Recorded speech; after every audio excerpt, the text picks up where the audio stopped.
ਇੱਕ ਦੀ PhD ਨੇ ਤੇ ਪਿਛਲੇ 40 ਸਾਲ ਤੋਂ ਪੋਲੀਟੀਕਲ ਐਕਟਿਵਿਸਟ ਨੇ, ਸਾਇੰਟਿਸਟ ਨੇ, ਸਾਇੰਟਿਫਿਕ ਫੋਰਾ ਤੇ ਵੀ ਆਪਣੀ ਫਿਜ਼ਿਕਸ ਕਰਦੇ ਨੇ ਜਿੰਨਾ ਕੁ ਉਹਨਾਂ ਨੂੰ ਮਤਲਬ ਅਲਾਓ ਕਰਦਾ ਟਾਈਮ ਜਾਂ ਸ਼ੌਕੀਆ ਤੌਰ ਤੇ, ਪਰ ਮੁੱਖ ਰੂਪ ਵਿੱਚ ਉਹ ਪੋਲੀਟੀਕਲ ਐਕਟਿਵਿਸਟ ਨੇ ਤੇ ਮੌਜੂਦਾ ਸੰਸਾਰ 'ਚ ਜੋ ਵਰਤਾਰੇ ਵਾਪਰਦੇ ਨੇ, ਜੋ ਹਿੰਦੁਸਤਾਨ 'ਚ ਜੋ ਕੁਝ ਵਾਪਰ ਰਿਹਾ ਹੈਗਾ ਉਹਦੇ ਬੜੀ ਕੜੀ ਨਜ਼ਰ ਰੱਖਦੇ ਨੇ ਤੇ ਦੁਨੀਆ ਭਰ ਦੇ ਜੋ ਬੁੱਧੀਜੀਵੀ ਨੇ, ਖਾਸ ਤੌਰ ਤੇ ਅੰਤਰਰਾਸ਼ਟਰੀ ਜੋ ਸਿਆਸਤ ਹੈਗੀ ਹੈ ਜਾਂ ਜਿਓਪੋਲਿਟਿਕਸ ਹੈਗੀ ਹੈ ਜਾਂ ਹਿੰਦੁਸਤਾਨ ਦੀ ਸਿਆਸਤ ਹੈ, ਉਹਦੇ ਤੇ ਪਿਛਲੇ 7-8 ਸਾਲ ਤੋਂ 9-10 ਸਾਲ ਤੋਂ ਉਹ ਡੈਮੋਕ੍ਰੇਸੀ ਡਾਇਲੌਗਸ ਉਹਦੇ ਬੜੀ ਕੜੀ ਚਲਾਈ ਹੋਈ ਹੈ, ਜਿਹਦੇ ਦੁਨੀਆ ਭਰ ਦੇ ਬੁੱਧੀਜੀਵੀ ਮੌਕੇ ਤੇ ਆ ਕੇ ਉਹਨਾਂ ਨੇ ਆਪਣੇ ਵਿਚਾਰ ਪ੍ਰਗਟ ਕੀਤੇ ਹੈਗੇ ਤੇ ਮੈਂ ਵੀ ਉਹਨਾਂ 'ਚ ਸ਼ਾਮਲ ਵੀ ਰਿਹਾ ਹੈਗਾ ਤੇ ਮੈਂ ਲਗਾਤਾਰ ਉਹ ਕਾਫੀ ਹੱਦ ਤੱਕ ਸੁਣੇ ਵੀ ਹੈਗੇ ਆ ਤੇ ਡਾਕਟਰ ਰਵੀ ਸਿਨਹਾ ਦਿੱਲੀ ਤੋਂ ਸਪੈਸ਼ਲਿਸਟ ਮਕਸਦ ਵਾਸਤੇ ਉਹਨਾਂ ਨੂੰ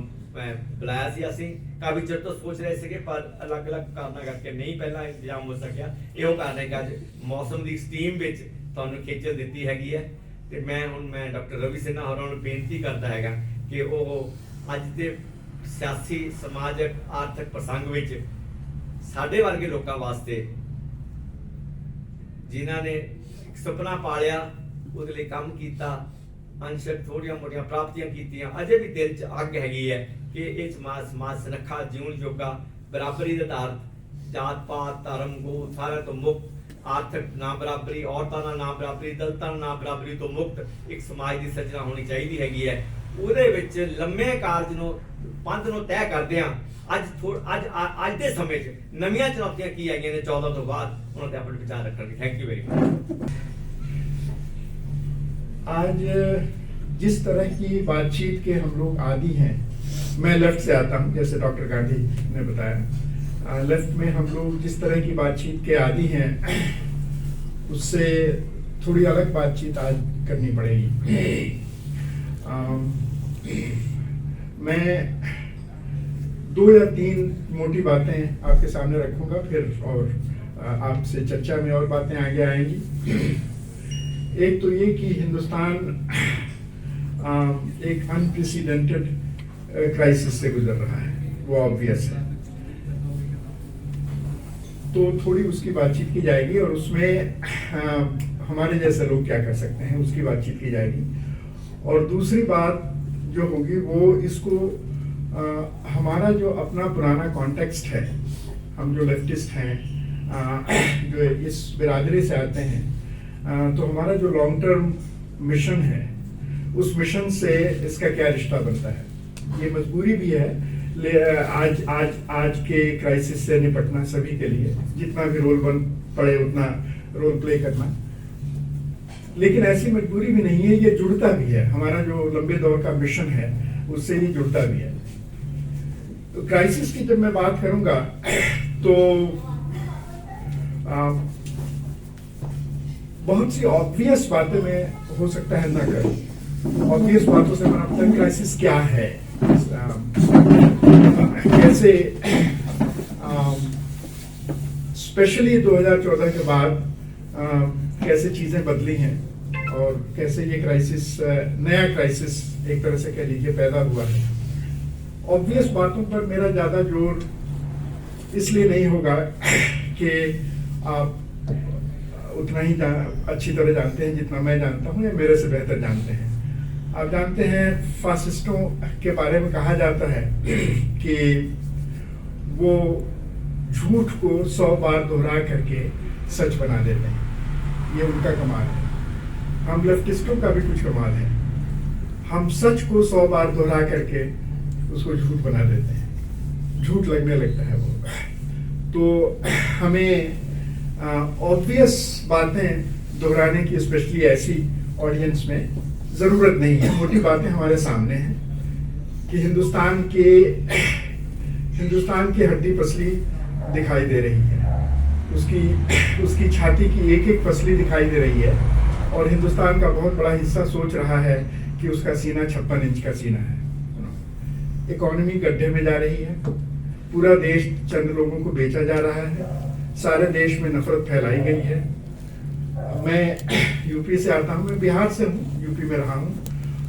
अगर आप आज फैजाबाद जाएं अयोध्या के बगल में, तो आप देखेंगे कि पूरे शहर में तूफान मचा हुआ है। सारा शहर रीडू किया जा रहा है। मंदिर ही नहीं बनाया जा रहा है, बल्कि शहर में नए रोड्स बनाए जा रहे हैं। और सबसे बड़ी बात कि स्पेशली एक कम्युनिटी के लोगों को खदेड़ के बाहर किया जा रहा है, घर उजाड़े जा रहे हैं और एक नया शहर बसाया जा रहा है। एक तरह से उसको रिलीजियस कैपिटल बनाया जाएगा हिंदुस्तान का। मंदिर 2023 तक बन जाएगा और 2023 पर मंदिर बन जाएगा, अयोध्या चमक उठेगी। उस बुनियाद पे 2024 जीता जाए, ये तैयारी है। मंदिर बना के, शहर उजाड़ के और शहर बना के एक छोटा सा शहर, आप पूरे देश में इलेक्शन जीत सकते हैं और देश का भाग्य तय कर सकते हैं।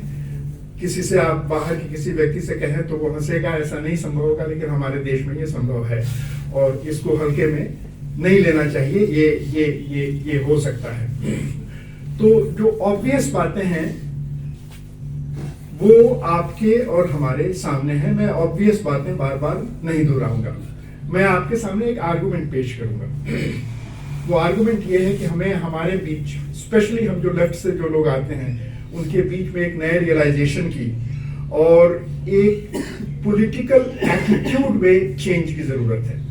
डॉक्टर गांधी ने जो एम्फसाइज किया वो सही बात है। ये टैक्टिकल मसला है, छोटे दौर की लड़ाई है और छोटे दौर की लड़ाई लड़े बिना बड़े दौर की लड़ाई लड़ी नहीं जा सकती। उसमें तो टैक्टिकल तो है, लेकिन ये ऐसा टैक्टिकल चेंज का मसला है जिसमें पॉलिटिकल एटीट्यूड भी बदलने की जरूरत है। और मैं ये आर्गुमेंट आपके सामने रखूंगा कि इससे हमारा क्या मतलब है, पॉलिटिकल एटीट्यूड बदलने से क्या मतलब है। मैं एक उदाहरण से बात शुरू करूंगा कि मैं ये कहूंगा कि जो ऑब्वियस बात है, सभी जानते हैं, डेमोक्रेसी खतरे में है। डेमोक्रेसी खतरे में है, ये हम सब जानते और मानते हैं। एंड येट इसका मतलब क्या है, इसके बारे में हम लोगों के बीच में काफी बहस हो सकती है। डेमोक्रेसी के दो एस्पेक्ट हैं। एक एस्पेक्ट जिसे आप कहेंगे कि पॉपुलर डेमोक्रेसी है, डेमोक्रेसी का पॉपुलर प्रोसेस। उससे मतलब है जैसे इलेक्शंस, इलेक्टोरल डेमोक्रेसी में इलेक्शन सबसे इंपॉर्टेंट चीज है। उसी से सरकारें कॉन्स्टिट्यूट होती है, पार्लियामेंट कॉन्स्टिट्यूट होता है, वगैरह वगैरह। तो ये डेमोक्रेसी का एक एस्पेक्ट जो है वो पॉपुलर डेमोक्रेसी का है, जिसमें जनता हिस्सा लेती है, लोग हिस्सा लेते हैं। लेकिन एक दूसरा एस्पेक्ट है जिस पर निगाह कम जाती है, स्पेशली हम लेफ्टिस्टों की निगाह कम जाती है, वो है इंस्टीट्यूशनल प्रोसेसेस ऑफ डेमोक्रेसी। थोड़ा अंग्रेजी का शब्द मैं इस्तेमाल करूंगा, रोक लीजिएगा उसमें। जो इंस्टीट्यूशनल फ्रेमवर्क है डेमोक्रेसी का, वो उतना ही इंपॉर्टेंट है और कभी कभी वो ज्यादा इंपॉर्टेंट हो जाता है। हम लोगों की आदत, पॉलिटिकल आदत ये है कि हम लोग जो पॉपुलर डेमोक्रेसी है उस पर ज्यादा जोर देते हैं कि जनता के पास जाओ, जनता के पास चलो। कोई भी मसला क्राइसिस में आए सोसाइटी, तो जनता जो है वो इलेक्शंस के जरिए और मूवमेंट्स के जरिए जनता उसका इलाज ढूंढ लेगी। इस बात पर जोर रहता है हमारा। लेकिन कभी कभी मौके ऐसे आते हैं कि इस बात पर ज्यादा जोर देना पॉपुलिस्ट हो जाएगा। पॉपुलिस्ट अच्छा शब्द नहीं है, पॉपुलर होना ठीक है, पीपल पे विश्वास ठीक है, पीपल का ही रोल बनता है, लोग ही इतिहास बनाते हैं। लेकिन अगर आप ये रटते रहें तो बात गलत हो जाती है, वही वाली बात हो जाती है। हम 100 बार सच को दोहरा कर उसको झूठ में बदल देते हैं। झूठ में बदल देने से मतलब कि लोग फिर वो आदी हो जाते हैं, हर कोई सुनता है। ऑब्वियस बातें हैं, आप जो पहले से जानते हैं वही मैं आपको आके वही दोहराऊंगा। मैं जो पहले से जानता हूं वही आप आके हमें बताएंगे, आपस में हम लोग खुश होकर घर चले जाएंगे। तो इसमें जो रियल क्राइसिस है, जो रियल प्रॉब्लम है, उससे हम रूबरू नहीं हो पाते हैं। तो हमारा जो पॉलिटिकल एटीट्यूड है वो डेमोक्रेसी में भी पॉपुलर डेमोक्रेसी पे जोर का है और इंस्टीट्यूशनल डेमोक्रेसी पे हमारा जोर नहीं होता है, बल्कि हम उल्टी बात कहते रहे हैं। जो अपनी जगह पे सही है, लेकिन उसका कॉन्टेक्स्ट अलग था। उल्टी बात क्या थी? उल्टी बात ये थी कि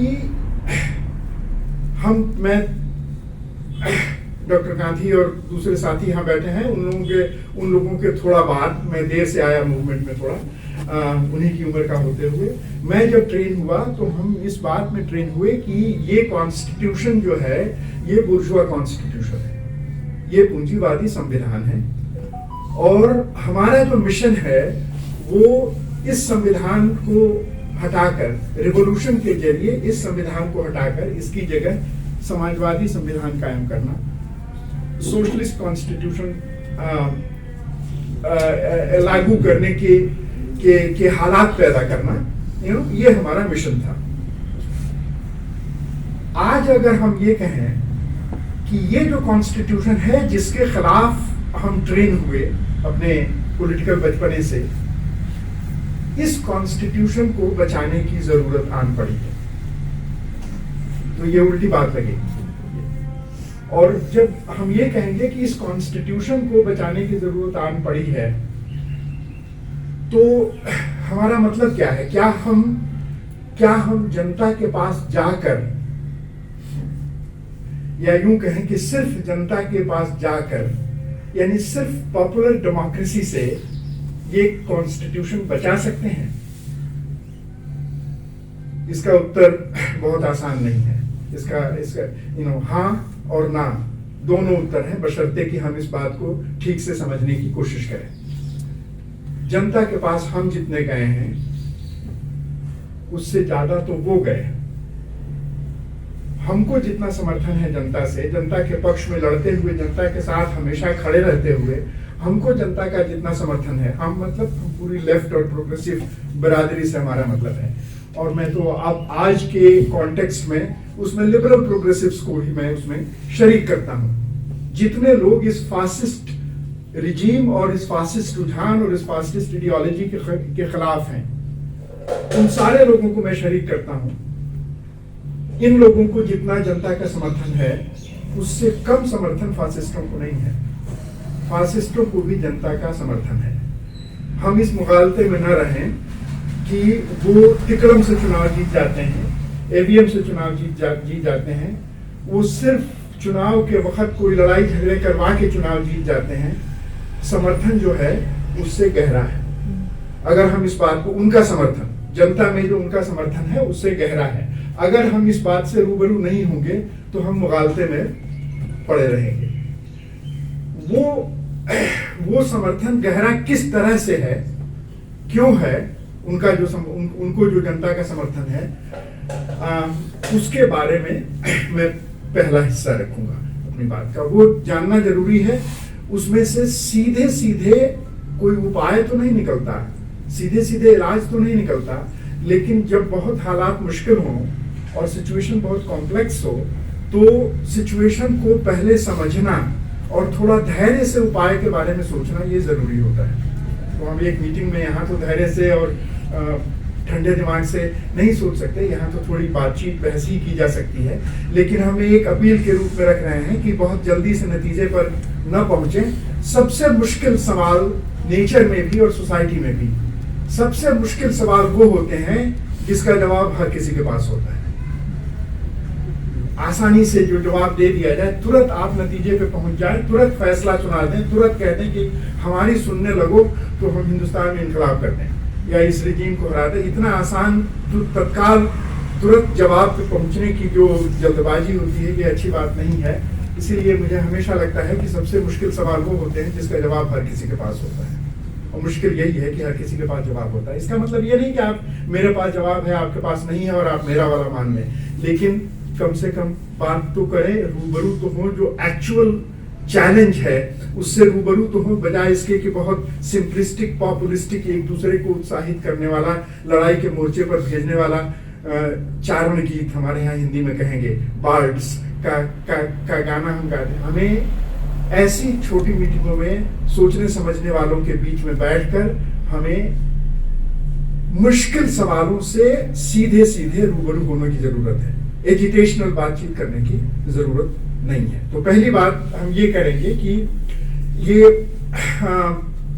जनता का समर्थन, उनको जो गहरा समर्थन है, हम ये नहीं कहते कि सभी का समर्थन है, पूरे देश का और सारी जनता का समर्थन है, लेकिन एक काफी बड़े पैमाने पर जो हमारे लिए चैलेंज है, हमारे लिए क्राइसिस है, उनको जो समर्थन है उसकी जड़ कहां पर है।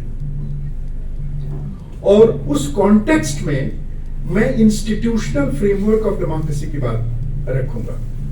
हमेशा एक बार फिर उसको रिपीट कर दें थोड़ा कि जो पॉपुलर फॉर्म ऑफ डेमोक्रेसी है वो नीचे से आती है, वो लोगों की ओपिनियन में एक्सप्रेस होती है। वो इलेक्शंस के जरिए हो सकता है, किसी मूवमेंट के जरिए हो सकता है, लेकिन जो इंस्टीट्यूशनल फ्रेमवर्क ऑफ डेमोक्रेसी है वो ऊपर से आती है।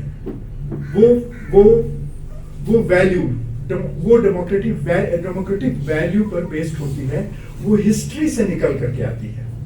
हम क्यों नहीं हर बात पर जनता के पास जाते हैं? क्यों ना हर बात पर रेफरेंडम करवा लिया जाए? क्यों ना रोज नया कॉन्स्टिट्यूशन बनवा लिया जाए जनता से? अगर केवल पॉपुलर डेमोक्रेसी से मसले हल होने वाले हैं तो हम क्यों ना रोज रेफरेंडम करवाएं? और ये टेक्निकल मसला नहीं है। ये आप ये नहीं कह सकते कि वो हिंदुस्तान बहुत बड़ा है, 140 करोड़ का है, तो 140 करोड़ में कैसे रोज रोज रेफरेंडम करवाएंगे, ये तो मुश्किल आ जाएगी। तो ये टेक्निकल एस्पेक्ट हुआ, यस मुश्किल आ जाएगी, इस वजह से भी रेफरेंडम पॉसिबल नहीं है। लेकिन 140 करोड़ की बजाय सिर्फ 140 का ही देश होता तो भी रोज रेफरेंडम करके डेमोक्रेसी नहीं चलती। दुनिया में कोई ऐसी डेमोक्रेसी नहीं है जो इंस्टीट्यूशंस के बिना चलती हो, जो कॉन्स्टिट्यूशन के बिना चलती हो, जो वैल्यूज के बिना चलती हो। और वैल्यूज यूं तो हर चीज जनता से आती है, जनता के बाहर कौन है? जैसे रिलीजन में खुदा से बाहर कुछ नहीं है, वैसे ही पॉलिटिक्स में जनता से बाहर कुछ नहीं है। जनता में, पॉलिटिक्स में जनता को वही दर्जा हासिल है जो रिलीजन में खुदा को हासिल है। लेकिन जनता रोज रोज तय नहीं करती, और यह भी सच नहीं है कि जनता अगर रोज रोज तय करे तो वो सही ही तय करेगी। तो इस कॉन्टेक्स्ट में हमें इंस्टीट्यूशनल फ्रेमवर्क की बात करनी पड़ेगी। इंस्टीट्यूशनल फ्रेमवर्क के बिना पॉपुलर डेमोक्रेसी खतरनाक साबित होगी। कैसे आया ये इंस्टीट्यूशनल फ्रेमवर्क हमारे यहाँ?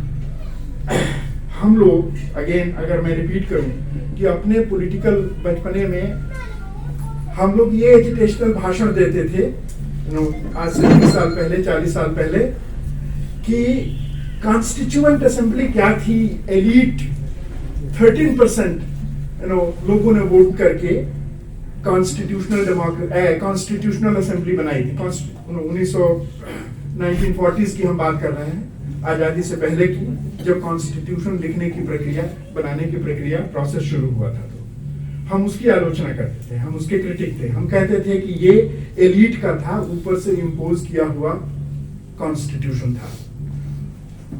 और एक चीज और मैं साफ कर दूं, क्योंकि 10 तरह की बातें होंगी तो बीच बीच में बातें छूटेंगी। मैं कॉन्स्टिट्यूशन और डेमोक्रेसी की जब बात कर रहा हूं तो बाद में साफ होगा, उसके एक एस्पेक्ट की बात कर रहा हूं, उसका जो क्लास एस्पेक्ट है जिस पर हम लेफ्टिस्टों का जोर है, अभी मैं उसकी बात नहीं कर रहा हूं। थोड़ी देर के लिए उसको मैं अलग पार्ट कर दे रहा हूं, और बाद में हम लोग देखेंगे कि उसका रिश्ता क्लास एस्पेक्ट से कैसे बनता है। थोड़ी देर के लिए आप एक आम भाषा में, जैसे आम जनता डेमोक्रेसी की बात करती है, या आम लोग नॉन लेफ्टिस्ट भी, लिबरल प्रोग्रेसिव्स भी जैसे डेमोक्रेसी की बात करते हैं, उस आम भाषा के साथ थोड़ी देर चला जाए, और बाद में हम अपनी वाली भाषा के साथ उसका रिश्ता देख लेंगे। तो जिस तरह से डेमोक्रेसी के लिए कॉन्स्टिट्यूशन लिखा गया और प्रोमulgate किया गया, उसकी हम आलोचना करते रहे हैं। हम लेफ्टिस्ट, हम कहते हैं कि ये एलीट के द्वारा ऊपर से थोपा हुआ संविधान है।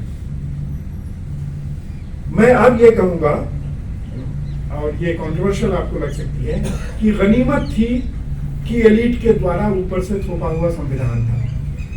गनीमत था कि ये हिस्ट्री ने जो डेमोक्रेटिक वैल्यूज डिस्टिल किया था, निचोड़ के निकाला था, हिस्ट्री को निचोड़ करके जो डेमोक्रेटिक वैल्यूज निकाली जाती हैं, उनको अपहोल्ड करने वाले लोग या उनको सोचने समझने वाले लोग, उन्होंने संविधान लिखा। संविधान अगर रेफरेंडम से लिखवाया गया होता उस समय, पूरे हिंदुस्तान के में से पूछ कर लिखवाया गया होता तो जो संविधान लिखा गया होता, हो सकता है उसमें सती प्रथा वापस आ जाती, हो सकता है उसमें मनुस्मृति जैसा ज्यादा एलिमेंट होता, हो सकता है उसमें औरत को परमानेंट दोयम दर्जा संविधान में लिख के घोषित कर दिया जाता, जात पात का सिस्टम लिखित हो जाता, ऐसा संविधान उस समय अगर लिखा जाता।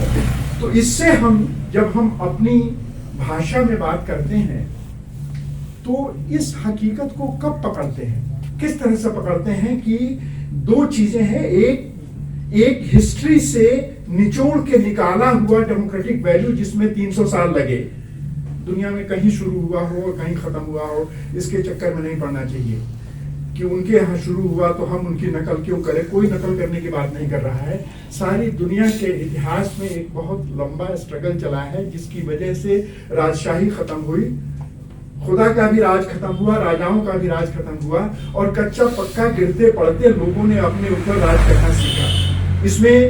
इसमें 300 साल लगे, और इस 300 साल की हिस्ट्री से जो निचोड़ निकला वो इंस्टीट्यूट गिरते पड़ते बहुत सारे प्रयोगों के जरिए वो तरह तरह के इंस्टीट्यूशनल फ्रेमवर्क लेकर के सामने आया। तो डेमोक्रेसी के जो इंस्टीट्यूशनल फ्रेमवर्क है वो भी अलग अलग देशों में अलग अलग हैं, लेकिन कुछ कॉमन चीजें हैं। सबसे बड़ी कॉमन चीज तो यही है कि कॉन्स्टिट्यूशन होता है, और कॉन्स्टिट्यूशन से निकलने वाले इंस्टीट्यूशंस होते हैं। डेमोक्रेसी में चेक्स एंड बैलेंसेस की बात होती है, कुछ इंडिपेंडेंट कॉन्स्टिट्यूशनल इंस्टीट्यूशंस की बात होती है, ताकि पावर की मोनोपोली चंद हाथों में न रहे, चेक्स एंड बैलेंसेस रहे, वगैरह वगैरह। ये बहस पॉलिटिकल थियरी में भी और पॉलिटिकल आंदोलनों में भी लंबे समय से चली है, और इसके आधार पर वो इंस्टीट्यूशनल फ्रेमवर्क सामने आया है। तो ये गनीमत थी कि वो इंस्टीट्यूशनल फ्रेमवर्क इन प्लेस रखा गया, और वो इंस्टीट्यूशनल फ्रेमवर्क भी काफी हद तक हम इस पॉपुलिज्म से भी अफ्लिक्टेड हैं माने इसके शिकार हैं कि हम कहते हैं कि अंग्रेजों ने आके बिगाड़ दिया। ऑफ कोर्स अंग्रेजों ने आके वो लूटने के लिए आए, लूट के गए, और कॉलोनियलिज्म की छाप हमारे ऊपर बहुत गहरी पड़ी हुई है, आज तक पड़ी हुई है। लेकिन हमें ये भी नहीं भूलना चाहिए कि हिंदुस्तान में पहली बार कॉन्स्टिट्यूशनल फ्रेमवर्क की बात करना, जो गवर्नमेंट ऑफ इंडिया एक्ट 1935 में आया था, और उसके पहले भी, इवन और भी पहले, आप लोग जानते होंगे कि 1909 में अंग्रेजों ने कम्युनल अवार्ड दिया था। कम्युनल अवार्ड मतलब कि मुस्लिम पॉपुलेशन अपने रिप्रेजेंटेटिव अलग से चुने। इतिहास के पूरे डिटेल में हम नहीं जाएंगे, हम जस्ट याद दिला रहे हैं आपको। अगर 1909 में ये बात आई थी तो इसका मतलब किसी न किसी रूप में इलेक्शंस की बात तो होगी ना 1909 में। और इसके पहले भारत के अपने समाज, अपनी सभ्यता, अपने राजकाज में इलेक्शंस की बात कब आई थी? नहीं आई थी। तो अंग्रेजों के जमाने में जो हमें लूटने के लिए आए और लूट करके ले गए, उसी जमाने में इलेक्शंस की बात भी पैदा हुई, उसी जमाने में कानून की बात भी पैदा हुई, उसी जमाने में कॉन्स्टिट्यूशन की बात भी पैदा हुई। और आप अगर कंपेयर करें तो 1935 का जो गवर्नमेंट ऑफ इंडिया एक्ट है, उसमें आज के हिंदुस्तान के कॉन्स्टिट्यूशन के बहुत सारे एलिमेंट उसमें मौजूद हैं।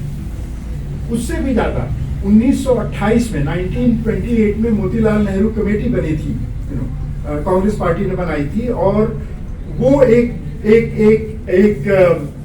ब्रेक थ्रू स्टेप था 1928 की जो नेहरू कमेटी। हमारे फाइनली जो कॉन्स्टिट्यूशन बना इंडिया में, उसका basic framework Motilal Nehru committee की रिपोर्ट में है।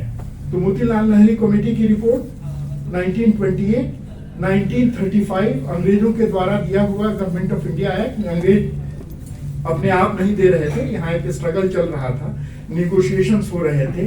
कांग्रेस पार्टी और दूसरी पार्टियां कॉलोनियल रूलर से बातें कर रही थी, और उस स्ट्रगल में, उस बहस में धीरे धीरे एक कॉन्स्टिट्यूशन इमर्ज हुआ। इसमें जनता शरीक थी या नहीं थी? उसका उत्तर है हाँ भी और नहीं भी। जनता आंदोलनों के जरिए शरीक थी, लेकिन जनता ने वो इंस्टीट्यूशनल फ्रेमवर्क नहीं दिया, आंदोलनों ने वो इंस्टीट्यूशनल फ्रेमवर्क नहीं दिया। जो डेमोक्रेसी का इंस्टीट्यूशनल फ्रेमवर्क पैदा हुआ, वो उसी को दूसरे शब्दों में आप कह सकते हैं कि एग्जिस्टिंग जो पीपल हैं, उस समय के जो एग्जिस्टिंग पीपल थे, उन्होंने वो फ्रेमवर्क नहीं दिया। उसके पहले पीपल की जितनी भी पीढ़ियां रही थी और उन्होंने जो संघर्ष किया था, उन सब के संयुक्त प्रभाव में हिस्ट्री के निचोड़ के रूप में डेमोक्रेटिक वैल्यूज एस्टैब्लिश हो रही थी पूरी दुनिया में, और हमारे देश में भी वो आए।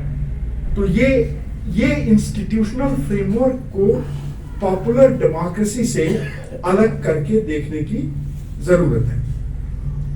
ये बात मैं इसलिए कह रहा हूं क्योंकि जब अपने जैसी बिरादरी में हम लोग आपस में जब बहस करते हैं, तो इस चीज की कभी चर्चा नहीं होती कि बिना इंस्टीट्यूशनल फ्रेमवर्क के कोई डेमोक्रेसी काम नहीं कर सकती। और आज वही इंस्टीट्यूशनल फ्रेमवर्क खतरे में है, बल्कि काफी हद तक बिगाड़ दिया गया है।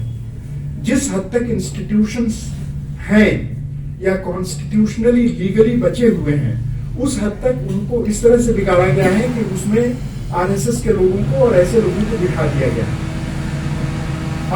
अब तो जुडिशियरी पर भी पूरा खतरा है, और टॉप लेवल पर, जुडिशियरी के टॉप लेवल पर पूरा खतरा है। ऐसी ऐसी चीजें हो रही हैं और ऐसी ऐसी चीजें हुई हैं पिछले स्पेशली 2014 के बाद और स्पेशली 2019 के बाद, जब उनको तय हो गया 2019 में भी वो जीतने का जुगाड़ कर लिया, उन्होंने जीत गए। पुलवामा, बालाकोट, फलाना ढमाके, जो भी जरूरी था लास्ट यार्ड क्रॉस करने के लिए, वो उन्होंने क्रॉस कर लिया। उसके बाद जो थ्रेट है इंस्टीट्यूशनल फ्रेमवर्क ऑफ डेमोक्रेसी पर, वो और गहरा हो गया है। वो अगेन ऑब्वियस बातें मैं नहीं दोहराऊंगा, मैं अपने आर्गुमेंट पे वापस आऊंगा। तो आर्गुमेंट ये है कि इंस्टीट्यूशनल फ्रेमवर्क ऑफ डेमोक्रेसी खतरे में है, और सिर्फ पॉपुलर डेमोक्रेसी से उसका इलाज नहीं होने वाला है। हालांकि पॉपुलर डेमोक्रेसी के बिना भी कुछ नहीं हो सकता। जो होना है वो इलेक्शन में होना है। हमारा वाला रिवॉल्यूशन कब होगा, कैसे होगा, उस पर अलग से बहस की जा सकती है। ये रूस की तरह होगा कि चीन की तरह होगा, मुझे लगता है दोनों में से किसी भी तरह से नहीं होगा। पहली बार हम लोग हिंदुस्तान में ऐसे रिवॉल्यूशन के ऐसे सवाल से रूबरू हैं जो ह्यूमैनिटी पहली बार सामने है। अब तक का कोई भी इनकलाब किसी डेमोक्रेटिक फ्रेमवर्क के अंदर और किसी कैपिटलिस्ट सोसाइटी के अंदर नहीं हुआ है। मैं बाय द वे ये बात जोड़ दे रहा हूं, वो सारे इनकलाब जो हुए हैं, वो इनकलाब जो हमारी डेफिनेशन में, हम मार्क्सिस्टों और लेफ्टिस्टों के डेफिनेशन में जिसे इनकलाब कहा जाता है, सारे इनकलाब अनडेमोक्रेटिक सोसाइटीज में और प्री कैपिटलिस्ट सिस्टम्स में हुए हैं। तो अब आगे जो इनकलाब, और ऐसी सोसाइटीज अब बची नहीं है ज्यादा। जो ग्लोबलाइजेशन हुआ है और कैपिटल जैसे एंट्रेंच हुआ है पूरी दुनिया में, डेमोक्रेसी सभी जगह फैली हो चाहे ना फैली हो, लेकिन डेमोक्रेसी की हेजेमनी है। जो डेमोक्रेटिक नहीं भी है वो भी अपने आप को डेमोक्रेटिक कहता है, अपने आप को डेमोक्रेटिक साबित करता है। इसका मतलब कि डेमोक्रेसी एज एन आइडिया की हेजेमनी है, उसका वर्चस्व है, उसकी एक्सेप्टेबिलिटी और उसका रुआब है सारे दुनिया के वैचारिक माहौल पर। तो ये एक नई चीज है। एनीवे, वो साइड कमेंट था कि हमारा इनकलाब कब होगा, किस रास्ते से होगा, वो अलग से बहस की बात है, क्योंकि ये पूरा जमाना ही नया है। और 20वीं सदी के जितने इनकलाब हुए उनकी नकल पर अब 21वीं सदी में कोई इनकलाब नहीं होगा, इतना साफ है। कैसे होगा ये साफ नहीं है, लेकिन उनकी नकल पर कोई इनकलाब नहीं होगा, ये साफ है। और उस संदर्भ में मैं ये कह रहा हूं कि अगर डेमोक्रेसी की बात की जाए और इंस्टीट्यूशनल फ्रेमवर्क ऑफ डेमोक्रेसी को बचाने की बात हो जो पॉपुलर डेमोक्रेसी से न हो सके, तो हमें रास्ते के बारे में ज्यादा गहराई से सोचना पड़ेगा। वो उस संदर्भ में मैं आपको थोड़ा सा पीछे ले जाना चाहूंगा और बाद में मैं थोड़ा ज्यादा भी पीछे ले जाना चाहूंगा। अभी ये देखिए कि पॉलिटिकल फ्लो क्या रहा है, हिस्ट्री का जो फ्लो रहा है अपने मुल्क में, वो कैसे रहा है। तो हमने इंस्टीट्यूशनल फ्रेमवर्क की बात की, कॉन्स्टिट्यूशन लिखा गया, एस्टैब्लिश हुआ, नेहरू का पीरियड था, और अब हम लोगों ने जो जिंदगी बिताई है नेहरू और कांग्रेस की आलोचना करते हुए, अब ये महसूस होता है कि नेहरू के सामने कितना बड़ा चैलेंज था। नेहरू का काम आसान इसलिए हुआ कुछ हद तक क्योंकि एक तो जो आजादी की लड़ाई थी उसका फायदा था कांग्रेस पार्टी को और नेहरू को, गांधी का फायदा था। गांधी वो पहले आदमी थे, पहले पॉलिटिकल जीनियस थे जिन्होंने इस पूरे सिविलाइजेशन को पहली बार एक मॉडर्न पॉलिटिकल प्रोजेक्ट में नाद लिया, डिप्लॉय कर लिया, लगा लिया। वरना हिंदुस्तान जाना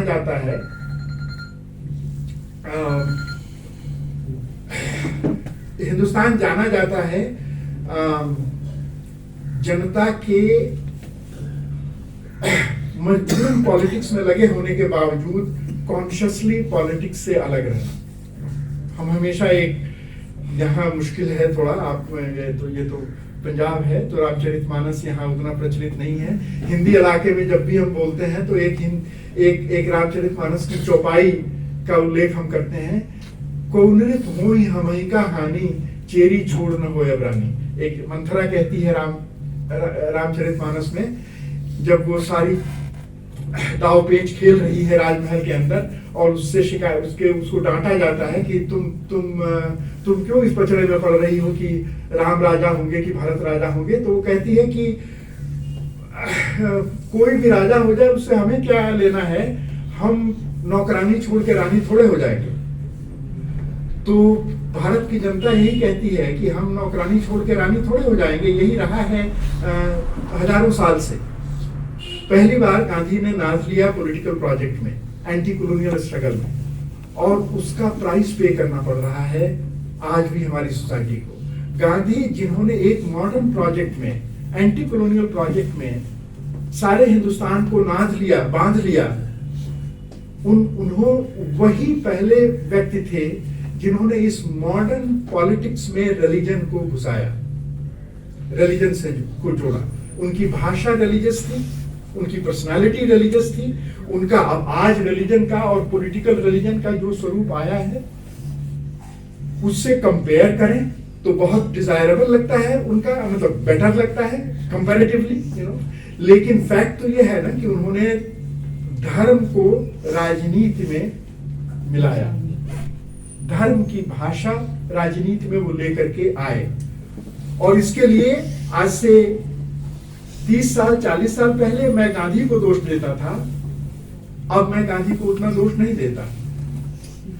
अब मुझे ये समझ में आता है कि किसी के लिए असंभव था भारत के समाज को, भारत की जनता को इस तरह की मॉडर्न राजनीति में ले आना, अगर रिलीजन की भाषा न बोली जाए तो, अगर महात्मा का रूप न धारण किया जाए तो।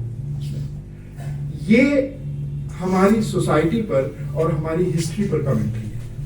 गांधी पर उतनी कमेंट्री नहीं है जितनी हमारी हिस्ट्री और हमारी सोसाइटी पर कमेंट्री है। और उसी से हम उसके सारे इतिहास में नहीं जाएंगे, लेकिन उसी से गांधी की अथॉरिटी बनी, उसी से जनता कांग्रेस पार्टी के साथ जुड़ी नेशनल स्ट्रगल में। और गांधी के पास ये पॉलिटिकल एक्यूमेन था, ये विजडम था कि वो एक तरफ 1907-8 में हिंद स्वराज जैसी किताब लिख सकते थे, जो आप पढ़ें तो आपको ताज्जुब होगा कि कोई भी आदमी जिसका दिमाग सही हो ऐसी किताब कैसे लिख सकता है। जो कहता हो कि रेलवे नहीं होनी चाहिए क्योंकि रेलवे से रोग फैलता है, एक जगह से दूसरी जगह इन्फेक्शन पहुंचता है। सच्चाई हो सकती है, लेकिन उसकी वजह से रेलवे ना हो, और रेलवे ना हो तो ह्यूमैनिटी कहाँ होगी, ये सोचने वाली बात है। वही गांधी जो हिंद स्वराज लिखते हैं, वही आजादी मिलने का वक्त जब करीब आता है तो बागडोर नेहरू को थमाते हैं। नेहरू जिनकी आइडियोलॉजी, जिनकी वैचारिक सोच गांधी की सोच की से उल्टी है ज्यादातर मामलों में। नेहरू एक मॉडर्निस्ट हैं, एक आधुनिकतावादी हैं, नेहरू आगे देखने वाले हैं, Nehru modern form of Democrat हैं, आधुनिक तरीके के डेमोक्रेट हैं। नेहरू साइंस पर जोर देने वाले हैं। नेहरू साइंस और टेक्नोलॉजी और इंडस्ट्री के जरिए एक हजारों साल से पिछड़े हुए समाज को उस तरह से आगे ले जाना चाहते हैं। गांधी ने अपनी जितनी दार्शनिक और वैचारिक बातें की हैं वो उसका उल्टा की हैं, और बागडोर वो किसको थमाते हैं? नेहरू को थमाते हैं। तो ये विजडम था गांधी में। दूसरी सहूलियत ये हुई कि जब पार्टीशन हुआ, और वो उस पर भी थोड़ा बाद में आएंगे, वो भी एक मसला है जो हमारे बीच से गया नहीं है। पार्टीशन जैसे हुआ वो हमारे बीच से गया नहीं है, मैं थोड़ी देर में उस पर आता हूँ। पार्टीशन जब हुआ तो जो मारकाट मची, उसको अचानक उस पर रोक लगी गांधी के मर्डर के बाद। गांधी कहता है सारा देश सन्न रह गया कि ये भी हो सकता है। जैसे ही गांधी को मारा गया, वैसे ही जो 2 साल से या 1.5 साल से जो मारकाट मची हुई थी पार्टीशन के बाद से, वो अचानक थम गया। वैसे ही एक मौका हाथ लगा नेहरू को और नए फॉर्म हुए इंडियन स्टेट को कि वो आरएसएस को बैन कर सके, या हिंदू फंडामेंटलिस्ट जो जिम्मेदार थे गांधी की हत्या के, उनको बैन कर सके। उनको पीछे जाना पड़ा। तो जो सबसे मुश्किल चैलेंज आने वाला था नेहरूवियन प्रोजेक्ट को, नेहरूवियन प्रोजेक्ट माने जो एक आधुनिक रिपब्लिक बनाना, एक मॉडर्न रिपब्लिक बनाना, उसको जो सबसे बड़ा चैलेंज आने वाला था, और शायद नेहरू के बस का नहीं रह जाता। शायद हिंदुस्तान की ये शक्ल आज नहीं या 2014 में जो भी शक्ल थी 2014 में नहीं रहती। जैसा हिंदुस्तान देखने के हम आदी हैं जिस पर अब खतरा है, वो हिंदुस्तान नहीं बन पाता अगर ये नहीं हुआ होता तो। क्योंकि सबसे बड़ा चैलेंज नेहरूवियन प्रोजेक्ट को हिंदू राइट से था।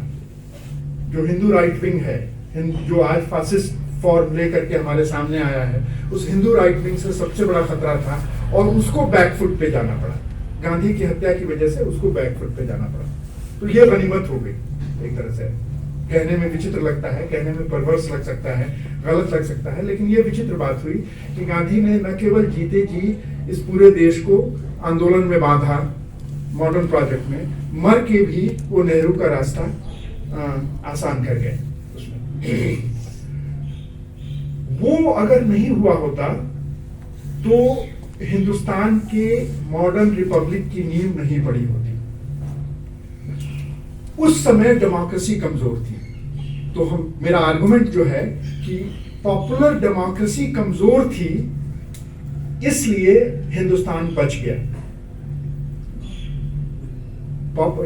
जितनी भी अटपटी लगे आपको ये सुनने में, और आप बहस कर सकते हैं मेरे से कि मैं अति तो नहीं कर रहा हूं। जितना भी हिंदुस्तान में अच्छा हुआ एक मॉडर्न रिपब्लिक के रूप में, भले वो बुर्जुआ रिपब्लिक हो, भले वो कैपिटलिस्ट रिपब्लिक हो, लेकिन एक मॉडर्न रिपब्लिक के रूप में हिंदुस्तान के साथ जो अच्छा हुआ है वो इसलिए अच्छा हुआ है कि नेहरू का पीरियड वो था जिसमें डेमोक्रेसी, पॉपुलर डेमोक्रेसी एंट्रेंच्ड नहीं थी, जमीन में गहरे धसी हुई नहीं थी।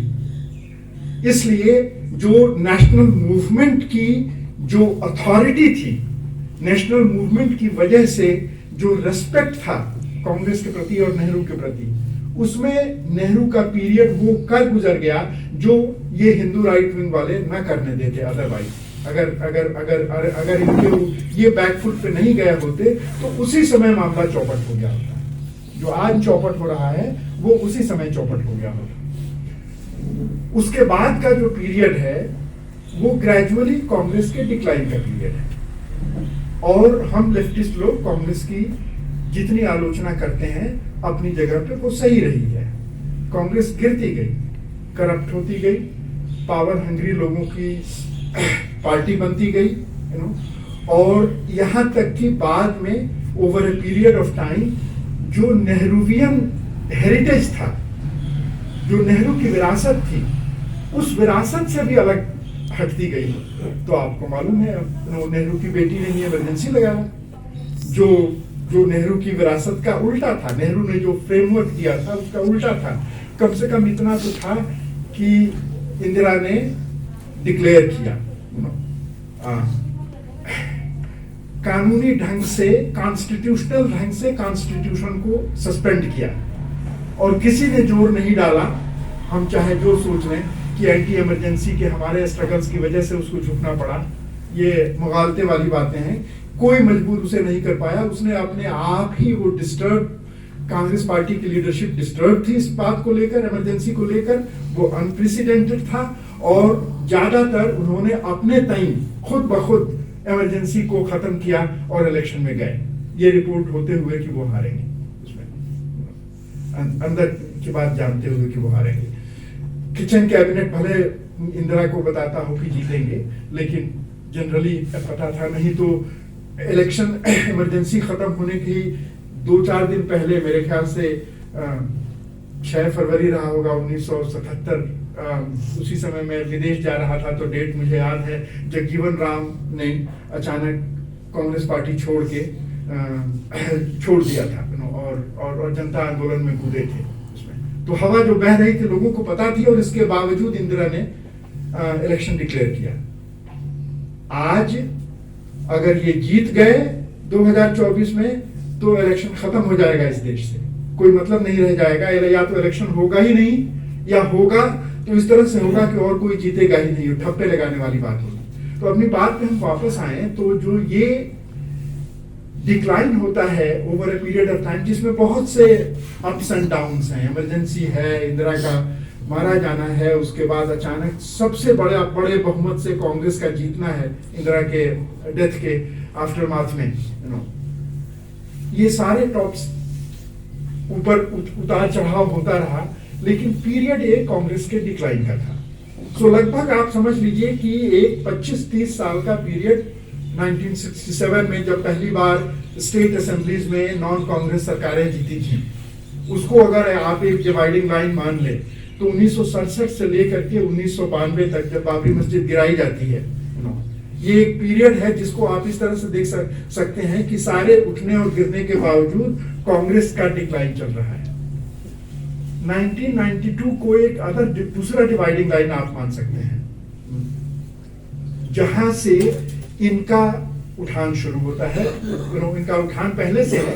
इमरजेंसी के पीरियड में भी, मंडल और मंदिर की पॉलिटिक्स के दौरान, सारे पीरियड में अगर लंबे दौर में किसी को फायदा हुआ है, तो वो आरएसएस फैमिली को फायदा हुआ है पॉलिटिकली। इमरजेंसी के खिलाफ जो लड़ाई लड़ी गई, जरूरी लड़ाई थी, लेकिन उसका भी फायदा आरएसएस को हुआ। और 1980s में जो कांग्रेस ने गड़बड़ियां की, मंदिर का ताला खुलवाना, दूसरी तरफ उसी एक सांस में मंदिर का ताला खुलवाना और दूसरे सांस में शाहबानो करना, इधर का भी अपीजमेंट, उधर का भी अपीजमेंट, ये सारी गड़बड़ियां जो हुई, जो बाद में कांग्रेस की अंदरूनी लड़ाई के चलते, आप लोगों को याद होगा विश्वनाथ प्रताप सिंह और देवीलाल और वगैरह वगैरह, कैसे मंडल आया। मंडल इसलिए नहीं आया, आप लोग जानते होंगे ना मंडल से हमारा मतलब क्या है, जो ओबीसी रिजर्वेशन वाला मसला है। ये इसलिए नहीं कि विश्वनाथ प्रताप सिंह ओबीसी के प्रॉफिट थे। विश्वनाथ प्रताप सिंह को निपटना था देवीलाल से। देवीलाल बहुत बड़ी सभा कर रहे थे, जो वो क्राइसिस उनकी सरकार के ऊपर छाया हुआ था, उनकी सरकार गिरने वाली थी विश्वनाथ प्रताप सिंह की। उस वैसे कंडीशन में एक टैक्टिक्स के रूप में मंडल आया, लेकिन उसकी जमीन ऐसी थी कि वो पकड़ गया और वो बहुत बड़ा आंदोलन बन गया। और उसके सामने, मंडल के सामने मंदिर का आंदोलन खड़ा हुआ। मंडल के काट के रूप में, मंडल की एंटीथीसिस के रूप में उसको खड़ा करने की कोशिश की गई, जो मंदिर वाला आंदोलन था, लाल कृष्ण आडवाणी वाला आंदोलन था।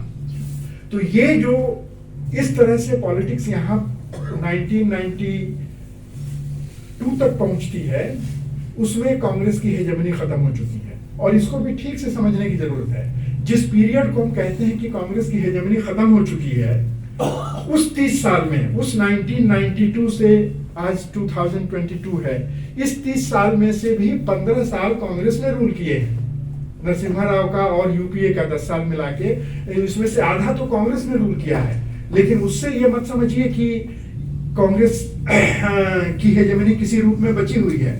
आधे समय बहुत सारी कॉम्प्लिकेशंस की वजह से इत्तफाकिया कांग्रेस ने रूल किया, वरना उसके बाद से कांग्रेस की हेजेमनी खत्म है। 15 साल रूल करने के बावजूद कांग्रेस की हेजेमनी खत्म है और इनकी हेजेमनी कायम हुई है। इनकी 2014 की नींव 1980s में पड़ी थी, मंडल और मंदिर के जमाने में पड़ी थी। अब इन सारी चीजों को समझने के लिए अगर आपका जोर सिर्फ इस बात पर है कि हम जनता को समझा नहीं पाए और गलत लोग जनता को समझा गए, तो ये ओवर सिंपलिस्टिक है। ये एक बार फिर हकीकत से नजर चुराना है। ऐसा नहीं है कि हम जनता को नहीं, हम माने अगेन लेफ्टिस्ट और प्रोग्रेसिव लिबरल्स और सारे लोग जो बुर्जुआ स्पेक्ट्रम का जो सेंटर है, सेंटर के से लेफ्ट के सारे लोग वो समझा नहीं पाए तो राइट वाले समझा ले गए। ऐसा नहीं है। इस तरह की व्याख्याएं बहुत हुई हैं इतिहास में। और किसी ने कहा था हिटलर भी चुनाव जीत के ही आया था, लगभग चुनाव जीत के आया था 1933 में। जर्मनी का उदाहरण लेता हूं। और जब बहुत बात हुई, बाद के डेमोक्रेट्स के बीच में तरह तरह की चर्चाएं हुई, तो किसी ने ब्लंटली कहा था कि जर्मनी की जनता हिटलर के लिए तैयार थी। ऐसा नहीं है कि हिटलर जो है और लोगों ने गलती की और चांसलर ने बुलाया नहीं होता, जर्मन चांसलर ने 1933 में हिटलर को बुलाया नहीं होता सरकार बनाने के लिए, वो गलती नहीं हुई होती तो हिटलर नहीं हुआ होता। ये सारी बहुत ओवर सिंप्लीफाइड एक्सप्लेनेशंस हैं। जर्मनी की जनता आधी तैयार बैठी थी हिटलर के लिए 1933 में, और जब वो पावर में आया और उसने अपना प्रोग्राम अनफोल्ड किया, तो जब सेकेंड वर्ल्ड वॉर की शुरुआत होती है तब तक आते आते 90% जर्मनी की जनता हिटलर के पीछे ताली बजा रही थी और हिटलर के लिए जान देने को तैयार थी उसमें। तो जर्मनी की जनता 90% हिटलर के लिए तैयार हो गई थी। तो इस तरह की एक्सप्लेनेशन जो दी जाती हैं कि हम एक्सप्लेन नहीं कर पाए, हम जनता को समझा नहीं पाए, इसलिए गलत लोग जनता को बरगला गए, ये ओवर सिंपलिस्टिक एक्सप्लेनेशन हैं।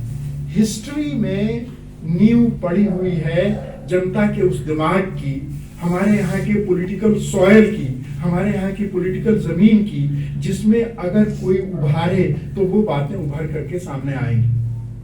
वो बातें जनता को कोई बताए, हम और आप जाएं और राइट विंग भी जाए, तो ये मत सोचिए कि चूंकि हम जनता के लोग हैं और हम जनता के पक्ष में हमेशा लड़ने को तैयार हैं, इसलिए जनता हमारी बात सुनेगी।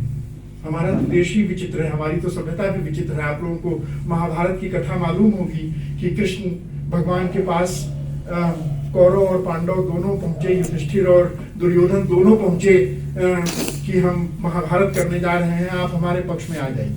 तो हमारे यहाँ के देवता भी विचित्र हैं। वो जब जगह सो रहे थे, एक जनी सिरहाने बैठे थे, एक जनी पायताने बैठे थे, उसमें जगह तो पहले पायताने वाले को देखा तो उसको सेना दे दी, और फिर देखा कि दूसरा भी बैठा हुआ है जो उससे लड़ने वाला है, तो उसको अपने आप को दे दिया। तो एक पक्ष में खुद हो गए, एक दूसरे पक्ष में अपनी सेना दे दी, और सारा तिकड़म सारा जादू किया अपनी ही सेना को मरवाने के लिए। पांडवों के पक्ष में खुद हो गए, कौरवों के पक्ष में। तो हमारे यहाँ तो आजकल पोस्ट मॉडर्न फिलॉसफी में कल्चरल रिलेटिविज्म आया है, हमारे यहाँ तो मॉरल रिलेटिविज्म समझते हैं। ये भी सही है, वो भी सही है, ये भी चलता है, वो भी चलता है। ये तो हमारे शास्त्रों में पुराने जमाने से लिखा हुआ है। लड़ाने, एक तो लड़ाने के, गीता क्या है? गीता लड़ाने का के लिए उकसाना है, बड़ा फिलोसॉफिकल उकसाना है लड़ाने के लिए, लेकिन लड़ाने के लिए उकसाना है।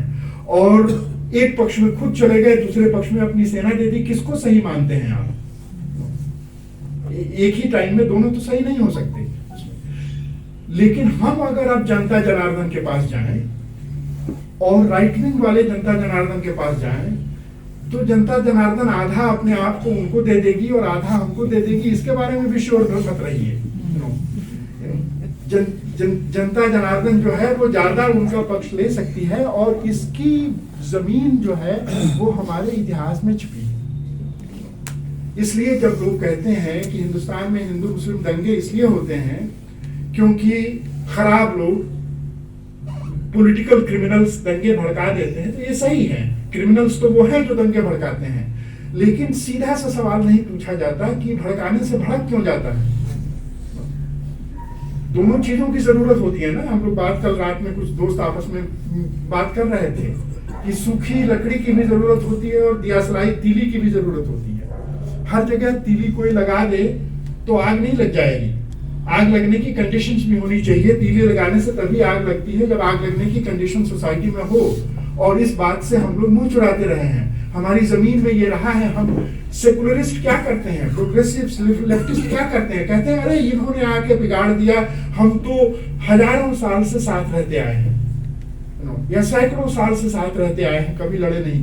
ये सही नहीं है। हम इसलिए नहीं कह रहे हैं कि हम किसी को किसी से लड़ाने के हामी हैं।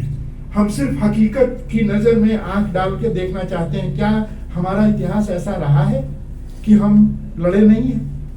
हिंदुस्तान में जैसी मारकाट हुई है वो किसी भी दूसरे सभ्यता की मारकाट से कम नहीं है। यही बौद्ध धर्म पैदा हुआ और हमने पीट पीट के बौद्ध धर्म को भगा दिया।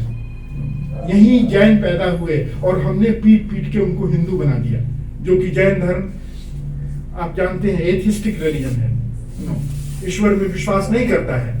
उन जैनियों को आज देख लीजिए, वो हिंदुओं से ज्यादा हिंदू हैं, और बुद्धिस्टों को भगा दिया, चारवाकों को मार डाला, सारे मटेरियलिस्ट फिलॉसफी वालों को सब कुछ हमारे यहाँ था, खत्म कर दिया। मारकाट यहाँ नहीं हुई है। और जब मिडिवल पीरियड में, ये ठीक है कि इस्लाम बाहर से आया उसमें, लेकिन इस्लाम के रूप में थोड़ी आया। इस्लाम तो घुड़सवारों के रूप में आया ना। वो इत्तफाकिया मुसलमान थे जो सोमनाथ पर हमला करने आए और जो दर्रे से अंदर आए। उनका मुख्य चरित्र मुसलमान होने का थोड़ी था, उनका मुख्य चरित्र राजा होने का था, लड़ाकू होने का था, लूटने वालों का था। और उस पीरियड के बाद जब धीरे धीरे यहाँ पर इस्लाम स्थापित हुआ, लंबी प्रक्रिया में, ज्यादातर उस पीरियड में तो मुसलमान राजाओं ने मुसलमान राजाओं को मारा। जिस बाबरी मस्जिद को गिरा करके ये लोग सीना ठोकते हैं, उस बाबर ने किसको हराया था यहाँ पर? उसने इब्राहिम लोदी को हराया था। बाबर के आने से पहले 300 साल यहाँ पर मुस्लिम शासन था। ज्यादातर मुसलमान शासकों ने दूसरे मुसलमान शासकों से लड़ाई की, दुनिया भर के पैमाने पर। जैसे हिंदुओं ने हिंदुओं को मारा यहाँ पर, वैसे ही मुसलमानों ने मुसलमानों को मारा था उसमें। तो जो मिडिवल पीरियड में आप जाएं और भक्ति पोएट्स को ही आप देखें, हमने नानक को नहीं पढ़ा है लेकिन कबीर को पढ़ा है। कबीर में दोनों आइडेंटिटीज आती हैं कि नहीं आती हैं? तुर्कन की बात की जाती है कि नहीं की जाती है? मुल्ला की बात अलग और पंडित की बात अलग की जाती है कि नहीं की जाती है?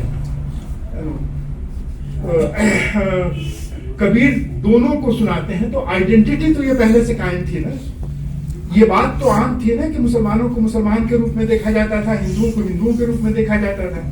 तो इतनी आसानी से ये कह देना कि हमारी जमीन में कोई मतभेद था ही नहीं, ये अलग बात है कि मतभेद होना नहीं चाहिए। लेकिन हम चूंकि मानते हैं कि मतभेद होना नहीं चाहिए, हम सब हिंदुस्तानी हैं और हम सब इंसान हैं और इतना ही काफी है हमारी डेफिनेशन के लिए। अगर हम ये मानते हैं तो इसका मतलब ये थोड़ी हुआ कि मुसलमान को अलग से पहचाना नहीं जा रहा था या हिंदू को अलग से पहचाना नहीं जा रहा था, या बाद में सिख धर्म पैदा हुआ तो सिखों को अलग से पहचाना नहीं जा रहा था। ये पहचाने थी और इन पहचानों के बीच में तफरके रहे हैं और इन पहचानों के बीच में लड़ाइयां रही हैं। हमारे यहाँ कम लड़ाई नहीं हुई है। तो ये कहना कि अंग्रेजों ने आके लड़ा दिया हमें इसलिए हम लड़ गए, या गलत लोग आके लड़ा देते हैं तो हम लड़ जाते हैं, ये आधी सच्चाई है। लड़ाने के बिना हम नहीं लड़ते, लेकिन लड़ाने पर हम लड़ भी जाते हैं। दोनों बातें सच हैं। और जब हम लड़ाने पर लड़ जाते हैं तो इन्हीं पहचानों के बीच में लड़ाइयां होती हैं। तो ये जो हिंदू मुस्लिम डिवाइड है, जिस हिंदू मुस्लिम डिवाइड का फायदा उठा करके ये डिक्टेटरशिप कायम हुई है आज, और ये पब्लिकली सपोर्टेड डिक्टेटरशिप है। इनको जेन्युइनली वोट मिला है, ठीक है, हो सकता है 50% से कम का वोट मिला हो इनको, या हो सकता है 40% मिला हो, 60% उनको न देते हो वोट, लेकिन 60% वोट नहीं देते हैं, इससे कोई हमें राहत नहीं महसूस करनी चाहिए। वो 60% वोट देंगे तो इनके, जिन्होंने इनको वोट नहीं दिया या जिन्होंने वोट ही नहीं दिया, वोट ही नहीं किया, वो जब वोट देंगे तो इनके खिलाफ ही वोट देंगे, यानी हमारे पक्ष में वोट देंगे। ये मुगालता भी नहीं पालना चाहिए। जो लोग वोट नहीं दे रहे हैं, वो लोग जब वोट देने आएंगे तो वो सारा लेफ्टिस्ट वोट होगा, और जो वोट देने जाते हैं वो सारा राइटिस्ट वोट है। ऐसा सिंपल मॉडल अपने दिमाग में नहीं रखना चाहिए। तो काफी इनको समर्थन है, और वो समर्थन इसलिए है क्योंकि हमारी जमीन में ये चीज रही है। अब इस बात पर थोड़ा आए कि फिर अगर हम तो एकदम डार्क पिक्चर प्रेजेंट कर रहे हैं, अगर जनता ही मान लीजिए किसी न किसी रूप में आपस में बटी हुई है, तो हम क्या कर सकते हैं? हम नई जनता तो ले नहीं आ सकते, हम नई जमीन तो अचानक पैदा नहीं कर सकते, तो हम कह क्या रहे हैं? इसमें से रास्ता क्या निकलेगा? उसमें हम इंस्टीट्यूशनल डेमोक्रेसी वाले फॉर्म पर वापस आएंगे। हमारे यहाँ ये, जैसा डॉक्टर गांधी ने कहा कि ये टैक्टिकल है, ये अभी का मसला है, टैक्टिकल और अभी का मसला तो है, लेकिन काफी समय तक चलने वाला ये टैक्टिकल मसला है। ये आसान टैक्टिकल मसला नहीं है, ऑलमोस्ट स्ट्रेटेजिक जैसा दिखाई पड़ता है। और वो क्या है? हिंदुस्तान का बचाव है ही नहीं अगर आप इंस्टीट्यूशनल फ्रेमवर्क ऑफ डेमोक्रेसी को प्रोटेक्ट ना करें और रीएस्टैब्लिश ना करें। और मसला इससे भी थोड़ा बड़ा है, और मसला इससे भी थोड़ा गहरा है। हम इस तरह से कहेंगे कि एक शब्द का इस्तेमाल करने दीजिए। कल शाम को भी हम लोग कुछ लोग बात कर रहे थे, मैं उस शब्द को दोबारा इस्तेमाल करूंगा। उसको मैं आधुनिकता कहूंगा, मॉडर्निटी कहूंगा। मॉडर्निटी जो हो सकता है उसकी नींव कॉलोनियलिज्म के पीरियड में पड़ी हो, मॉडर्निटी जिसको हो सकता है नेहरू ने एस्टैब्लिश किया हो एक पॉजिटिव फॉर्म में, मॉडर्निटी जो जिसको अक्सर ये सोचा जाता है कि वो कैपिटलिस्ट मॉडर्निटी है। अक्सर ये गड़बड़ी होती है कि मॉडर्निटी को और कैपिटलिज्म को एक ही करके देखा जाता है, और कैपिटलिज्म के जो क्राइम्स हैं, और कैपिटलिज्म के क्राइम्स दुनिया भुगत रही है, कैपिटलिज्म के जो क्राइम्स हैं वो क्राइम्स मॉडर्निटी के मत्थे मढ़ दी जाती है। ये कहा जाता है कि देखिए मॉडर्निटी आएगी तो यही होगा। मॉडर्निटी से हमारा क्या मतलब है? मॉडर्निटी से सिंपल मतलब है, मॉडर्निटी अनेक तरह से व्याख्यायित की जाती है, उसका एक्सप्लेनेशन होता है, और ये एक तरह की ट्रेजेडी है, ये एक तरह की इंटेलेक्चुअल पॉलिटिकल ट्रेजेडी है कि मॉडर्निटी खराब शब्द हो गया है। पढ़े लिखे लोगों के बीच में भी खराब शब्द हो गया है, और पॉलिटिकली भी खराब शब्द हो गया है। पॉलिटिकली खराब शब्द कैसे हो गया है कि अगर आप पहले से मौजूद कम्युनिटीज के राइट्स के लिए लड़ते हैं, और अगर आप इंडिविजुअल की राइट्स के लिए लड़ते हैं, इंडिविजुअल जो हर इंडिविजुअल के बराबर है, धर्म, जात, जेंडर इससे स्वतंत्र, तो दोनों में बहुत बड़ा फर्क है। कम्युनिटी के रूप में लड़ना, यानी कि कम्युनिटी कोई ऑप्रेस्ड हो सकती है और उसके राइट के लिए लड़ा जाना चाहिए। दलित ऑप्रेस्ड है तो कोई उपाय ही नहीं है, दलित को दलित के रूप में लड़ना पड़ेगा। लेकिन हम एक दूरगामी फिलोसॉफिकल या थ्योरेटिकल या स्ट्रेटेजिक मसले की बात कर रहे हैं कि अगर ऑप्रेस्ड कम्युनिटीज के राइट्स के बारे में आप कम्युनिटी राइट्स के लिए सिर्फ लड़ेंगे, और बराबर का सिटीजन सिटीजनशिप की राइट्स के लिए नहीं लड़ेंगे तो जरूरी लड़ाई होते हुए भी मॉडर्निटी कायम नहीं होगी। ये बहुत डीपर मसला है। हमारे यहाँ पॉलिटिकली हम कम्युनिटीज के राइट्स के लड़ने के आदी हो गए हैं और सिटीजन की इक्वालिटी, इक्वल सिटीजन की राइट के लिए लड़ने के आदी नहीं है हम। तो हम ऑप्रेस्ड नेशनैलिटीज के लिए लड़ते हैं, ऑप्रेस्ड जातियों के लिए लड़ते हैं, ऑप्रेस्ड विमेन के लिए लड़ते हैं, और ये सारी लड़ाइयां जरूरी हैं, लेकिन ये सारी लड़ाइयां जुड़ करके मॉडर्निटी नहीं बनती। मॉडर्निटी की एक बुनियादी परिभाषा है कि वो आपको इक्वल सिटीजनशिप की लड़ाई लड़नी पड़ेगी, इन लड़ाइयों से आगे, इन लड़ाइयों को लड़ते हुए। तो मॉडर्निटी की जो हमारी परिभाषा है उसमें इंडिविजुअल की राइट और इंडिविजुअल की फ्रीडम का मसला है, इक्वल सिटीजनशिप का मसला है। और ये मैंने जैसा कहा कि डेमोक्रेसी के इंस्टीट्यूशनल फ्रेमवर्क से आता है। नीचे से पॉपुलर डेमोक्रेसी से लड़ने वाली लड़ाइयां ज्यादातर आप पाएंगे आसान है उन लड़ाइयों को ऑर्गेनाइज करना जो कम्युनिटी की आइडेंटिटी और कम्युनिटी के राइट्स के लिए लड़ी जाती है। ऑर्गेनाइजिंग आसान हो जाता है, आप किसी कम्युनिटी को आसानी से ऑर्गेनाइज कर लेंगे ये कह करके कि तुम्हारे साथ अन्याय हो रहा है, और वो कम्युनिटी के यूनाइट हो जाने की बेसिस हिस्टोरिकल है, वो कम्युनिटी के रूप में रही है हजारों साल से। इसलिए जब उसको कहा जाता है कि तुम एक कम्युनिटी के रूप में अपने राइट्स के लिए लड़ो, तो वो बहुत आसानी से वो लड़ाई शुरू हो जाती है, वो ऑर्गेनाइजिंग की जा सकती है, और हम लेफ्टिस्ट भी उसका सहारा लेते रहे हैं। लेकिन जो सिटीजनशिप की राइट है, जो इक्वल सिटीजनशिप की राइट है, उसको ऑर्गेनाइज करना बहुत मुश्किल काम है।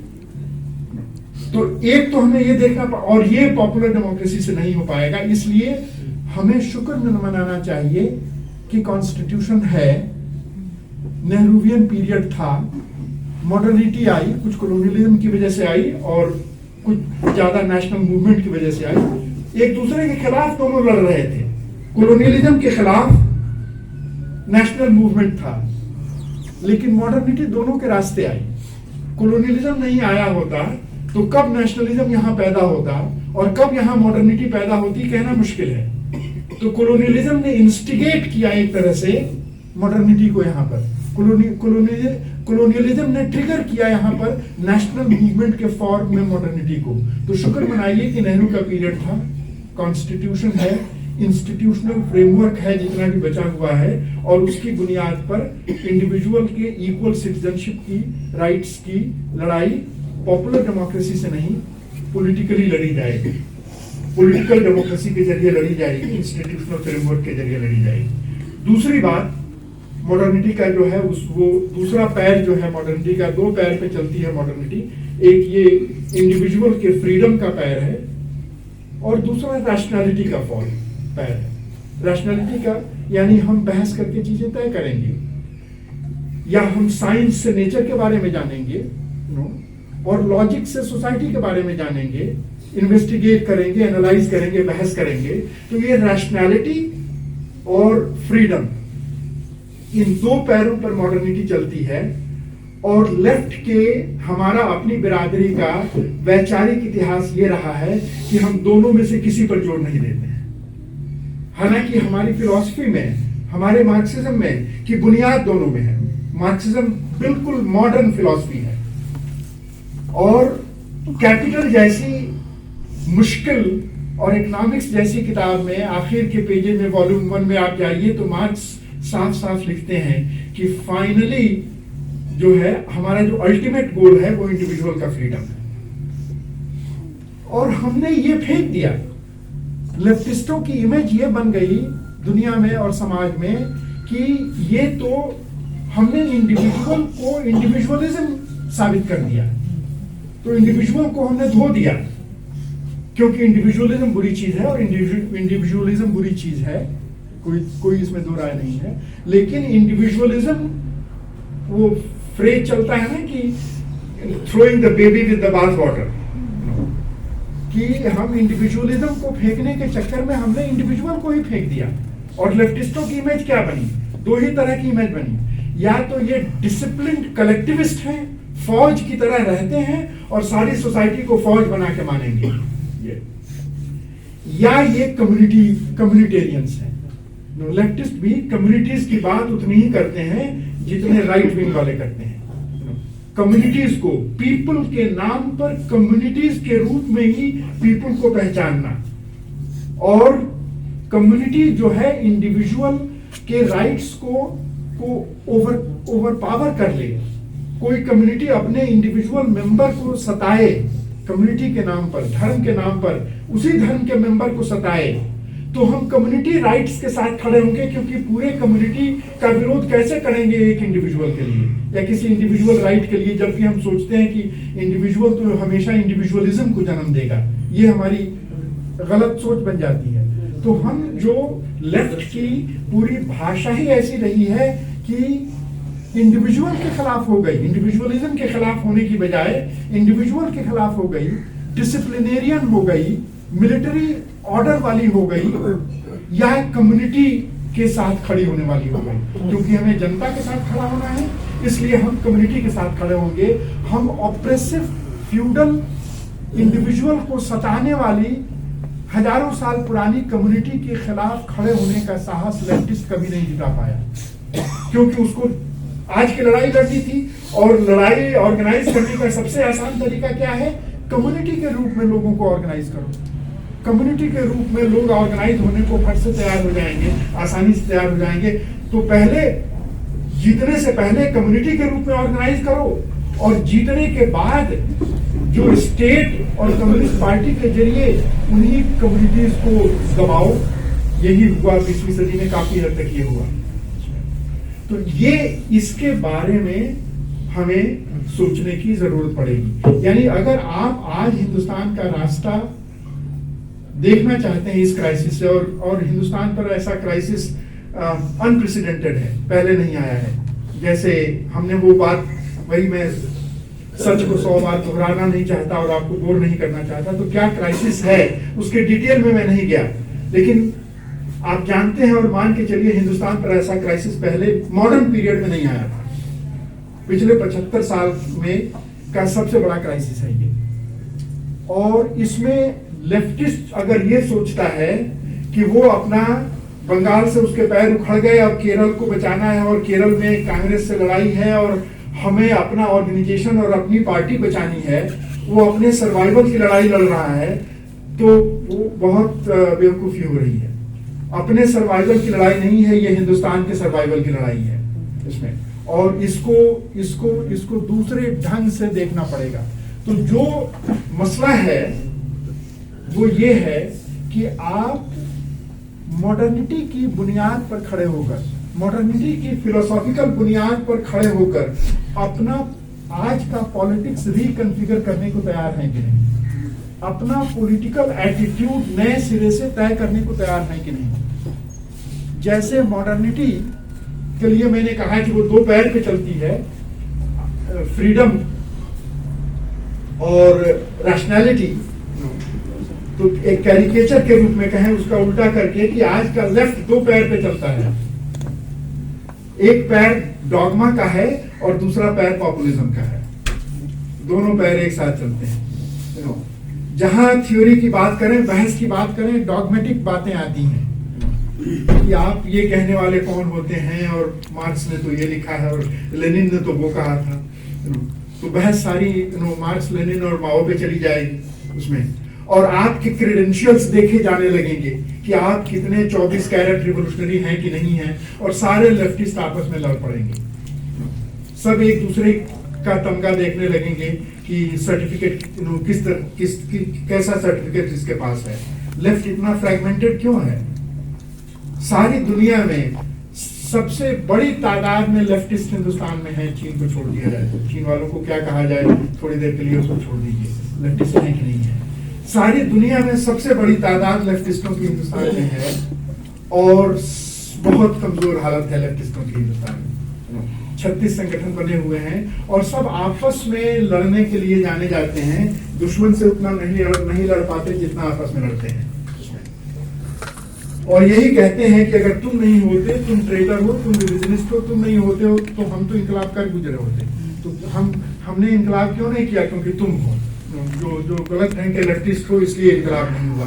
तो ये जो हालत हो गई है हमारी, इसमें हमें अपना पॉलिटिकल एटीट्यूड और अप्रोच बदलने की जरूरत है। और मिशन के बारे में जो मैंने कहा, जो रिवोल्यूशन का दूरगामी मिशन है कि डेमोक्रेटिक सोसाइटी में रिवोल्यूशन कैसे होगा ये कोई नहीं जानता, उस पर बहस कर लिया जाएगा आगे। जिसको डॉक्टर गांधी ने टैक्टिकल मसला कहा, वो टैक्टिकल भी उतना नहीं है। उस टैक्टिकल के लिए भी आपको पॉलिटिकल एटीट्यूड और पॉलिटिकल अप्रोच बदलने की जरूरत है। और वो पॉलिटिकल अप्रोच बदलना, मॉडर्निटी के बारे में अपना अप्रोच बदलना है।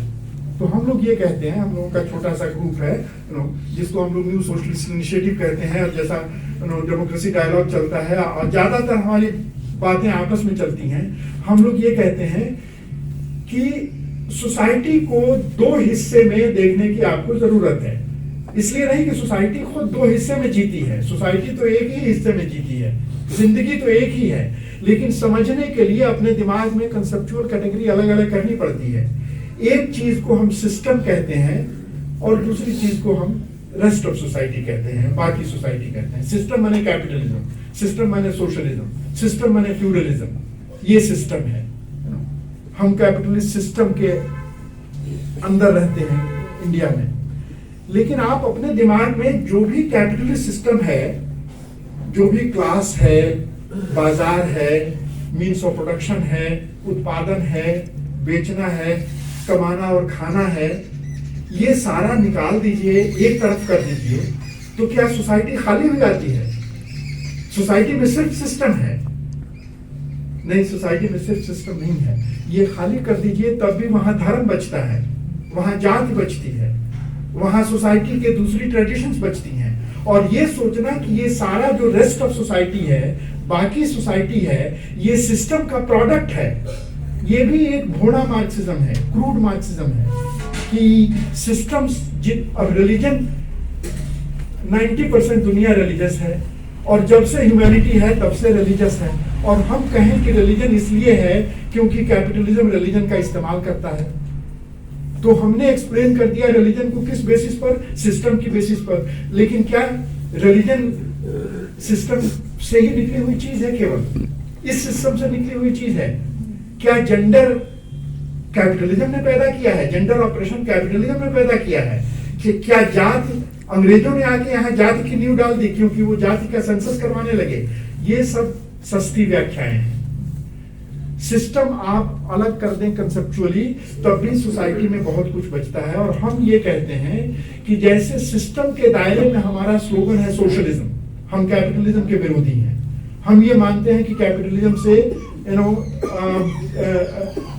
परमानेंट सिस्टम नहीं है एक तो, और जब तक कैपिटलिज्म है तब तक ज्यादातर लोग गरीबी में रहेंगे, सभी वो लोग एक्सप्लॉइटेड रहेंगे। ये फाइनल सिस्टम नहीं है। तो हम सोशलिज्म का स्लोगन देते हैं। तो सिस्टम में हम सोशलिज्म का स्लोगन देते हैं, उसी तरह से रेस्ट ऑफ सोसाइटी में हम मॉडर्निटी का स्लोगन देते हैं। रेस्ट ऑफ सोसाइटी में स्लोगन दिया ही नहीं गया, सारे स्लोगन्स को सिस्टम वाले स्लोगन में रिड्यूस कर दिया गया कि आप क्लास वाला मसला हल कर देंगे और सब कुछ हल हो जाएगा। एक डेरिवेटिव बना दिया गया बाकी चीजों को। तो आपने देखा तो सोवियत यूनियन में क्या हुआ? सोवियत यूनियन में क्लास वाला मसला हल हुआ, और जब वो टूटा, उसके डिटेल में हम नहीं जाएंगे, जब वो खत्म हुआ, कोलैप्स हुआ, जिस भी वजह से कोलैप्स हुआ हो, तो अचानक धर्म वापस आ गया, अचानक रेसिज्म वापस आ गया, अचानक सारे लोग वापस आ गए और बड़े खराब रूप में वापस आए। आज जो रूस है वो दुनिया की खराब सोसाइटीज में से एक है। तो ये रातों रात कैसे हो गया? 75 साल हमने राज किया, 75 साल हमने अच्छी सोसाइटी बनाई, और हो सकता है कोई कहे कि 40 साल की बनाई क्योंकि खुश्चेव आ गया तो अच्छा नहीं रह गया। रातों रात अच्छा और बुरा तो नहीं होता, लेकिन अगर आप ये कहिए कि रातों रात खुश्चेव के आने से बिगड़ गया सब, तो 40 साल तो बनाई ना, और 40 साल अच्छा बनाया तो अचानक खुश्चेव कैसे आ गया? और खुश्चेव के आने से अचानक सारा बिगड़ कैसे गया?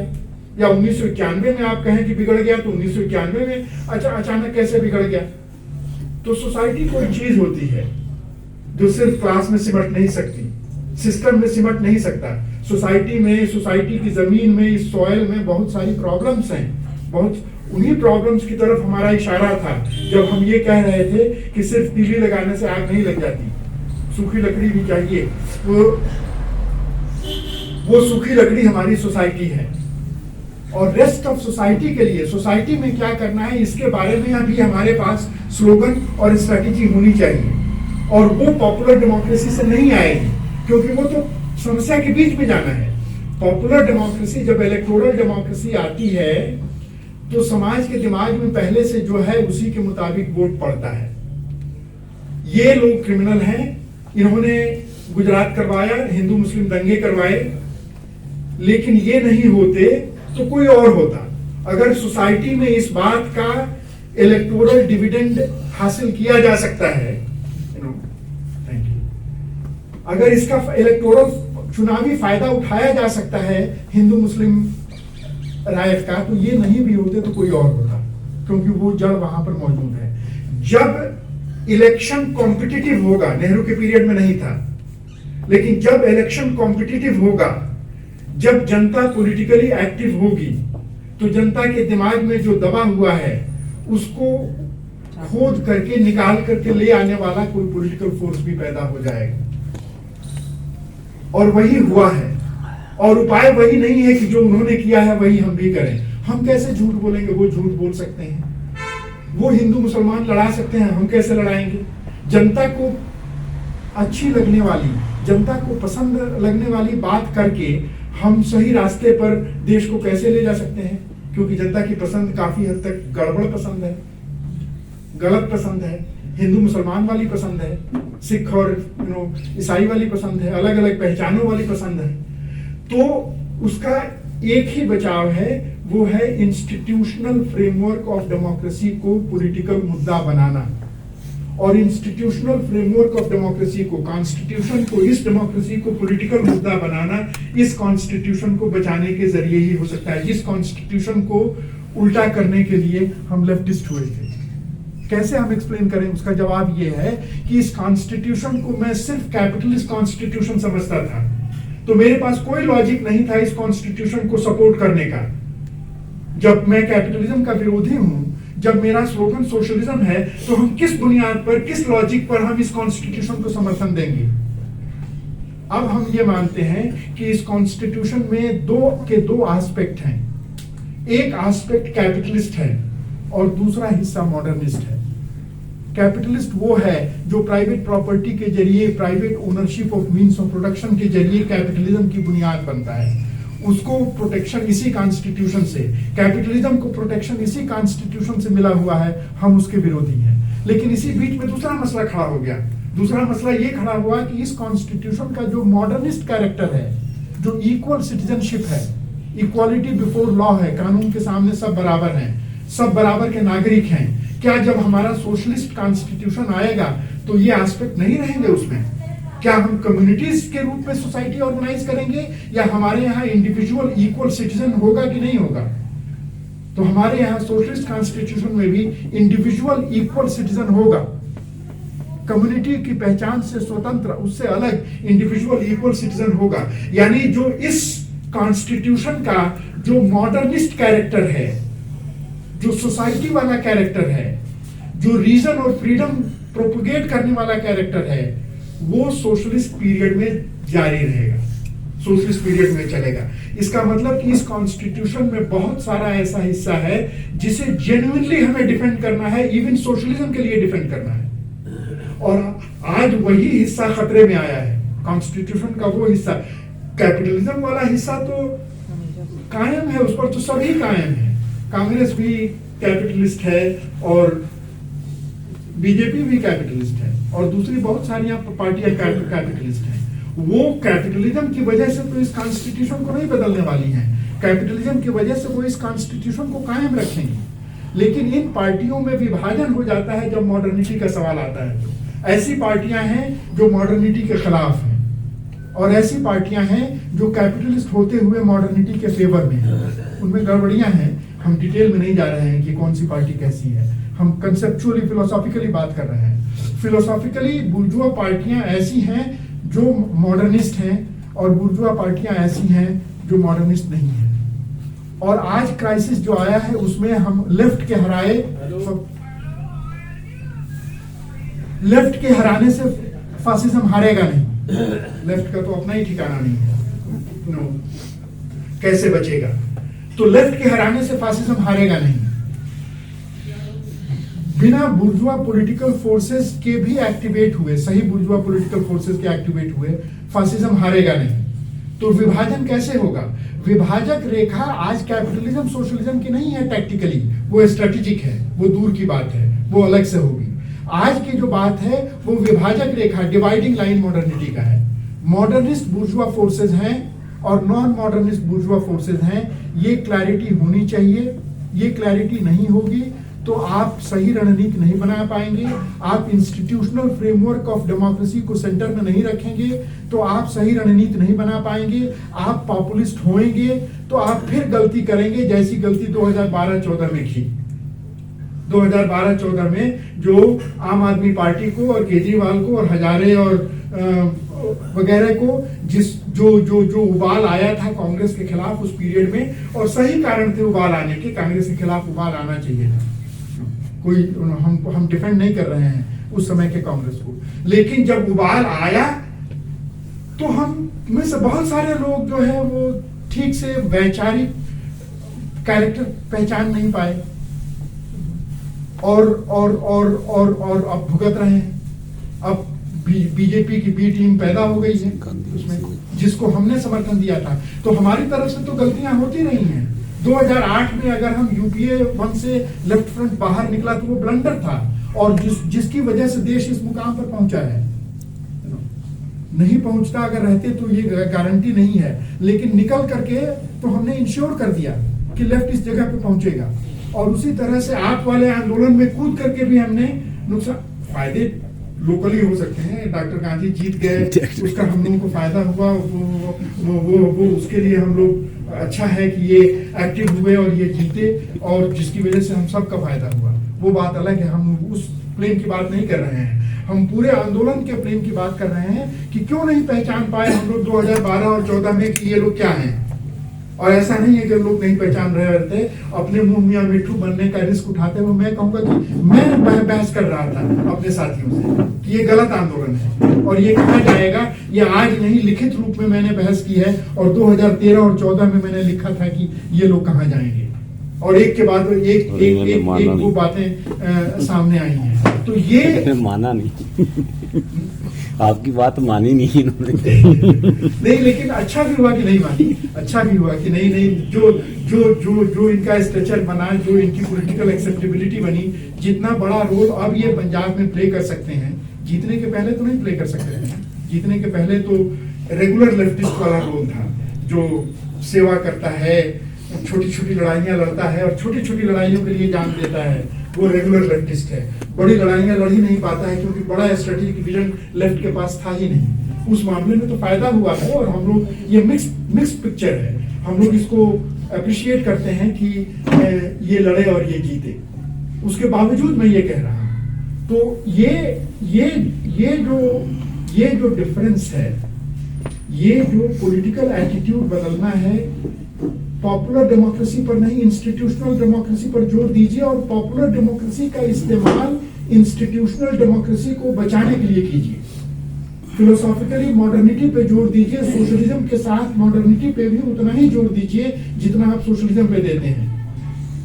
तीसरी बात कि जब आप ये लड़ाई लड़ते हैं तो बुर्जुआ पॉलिटिकल पार्टियों के बिना अगर फासिज्म नहीं हारेगा तो उनकी पहचान किस बुनियाद पे करेंगे? उनकी पहचान मॉडर्निस्ट होने ना होने पर कीजिए कि वो इक्वल सिटीजनशिप के लिए है कि नहीं, वो इंस्टीट्यूशनल फ्रेमवर्क बचाने के लिए है कि नहीं, और उसमें गड़े मुर्दे मत उखाड़िए कि अरे इस पार्टी की बात करते हो जिसने इमरजेंसी लगाई थी, अरे इस पार्टी की बात करते हो जो सिख नरसंहार का 1984 का जिम्मेदार है।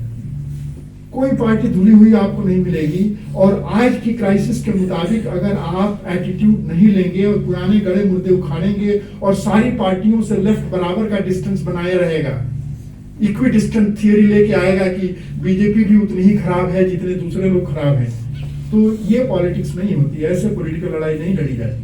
ऐसे कोई नहीं जीतता, ऐसे हम लोग अपनी ढपली अपना राग हम रिवॉल्यूशन की ढपली बजाते रहेंगे और पॉलिटिक्स कहीं और जाता रहेगा।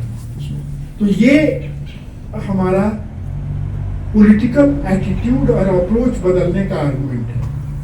आपने पहले चाहे जो कहा हो जो किया हो, हमने पहले चाहे जो कहा हो चाहे जो किया हो, modernity dividing, philosophically speaking modernity dividing criteria है। उसके बेसिस पर बुर्जुआ पार्टियों को पहचानिए और उनको साथ लिए बिना और उनको मदद पहुंचाए बिना फासिज्म को हराया नहीं जा सकता। और फासिज्म को हराया, इलेक्टोरली नहीं हराया गया तो जर्मनी याद कर लीजिए, बर्बाद होगा। सिविल वॉर या तो मचेगा या बाहर से कोई लड़ाई छिड़ेगी।